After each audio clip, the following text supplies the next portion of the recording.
Hello guys, good morning. कसे आहात? मजेत आहात ना? मजेतच असायला हवं. तर माझा हा पहिलाच व्लॉग आहे आणि पहिल्याच व्लॉगमध्ये तुम्हाला मी पसारा काढून बसली दिसते. तर झालं असं की 15 दिवस आम्ही गावाला गेलो होतो, त्यामुळे घरामध्ये खूप जास्त झुरळ झाली होती.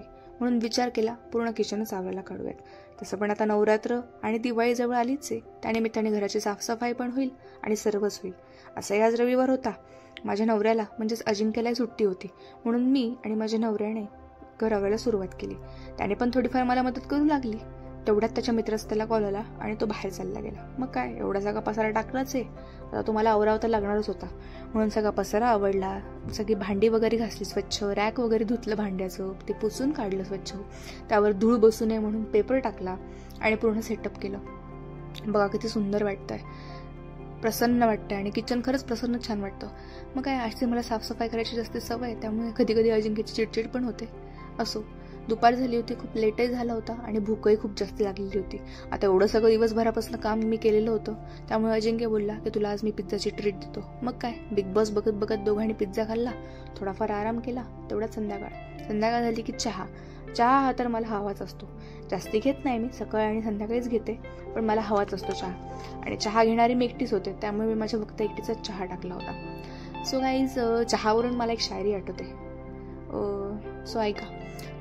हर चीज़ अपने वक्त पर ही अच्छी लगती है, कि हर चीज़ अपने वक्त पर ही अच्छी लगती है, मगर ये चाय तो हर वक्त अच्छी लगती है, मगर ये चाय तो हर वक्त अच्छी लगती है.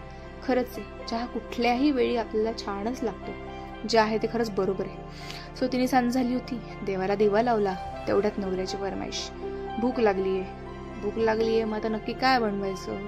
असे आज दिवसभर मी खूप जास्त थकलेली होते, त्यानेही जास्ती काही मला फरमाईश दिली नाही. तो बोलला की मस्त लसणाची खिचडी बनव. मग काय, मस्त लसणाची वगैरे खिचडी केली.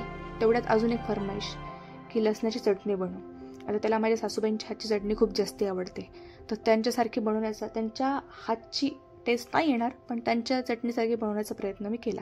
मग काय, लसणाची चटणी वगैरे बनवली, खिचडी वगैरे केली, मस्त जेवण वगैरे केलं आणि रात्रीची भांडी घासली. रात्रीची भांडी मी रात्रीच घासते. ती रात्रीची भांडी दिवसा ठेवली की मला ती घासायला आवडत पण नाही आणि माझी चिडचिड पण होते झोपेतून उठलं की काम करायची. अजिंक्यला मग बदाम शेक पिण्याची इच्छा झाली, म्हणून बाहेर गेलो. मग काय, मस्त बदाम शेक वगैरे पिला. त्यानंतर मग काय, आज रविवारचा बाजार होता. असे आम्ही घरी नव्हतो बऱ्याच दिवसापासून, घरात भाज्या वगैरे पण नव्हत्या. मग काय, मस्त भाज्या वगैरे घेतल्या, फळं वगैरे घेतली. तेवढ्यात विजांचा गडगडाट आणि जोरात पाऊस सुरू झाला. मग काय, पाऊस पडतो म्हणून आम्ही घरी आलो. घरी येऊन बघतो तर लाईटच नाही. लाईट गेली म्हणून सगळा मूडच गेला. एनिवे, असा होता आजचा माझा दिवस. कसा वाटला कमेंट करून नक्की सांगा आणि चॅनलला लाईक, शेअर आणि सबस्क्राईब करा. भेटूयात नवीन ब्लॉगमध्ये. Bye bye.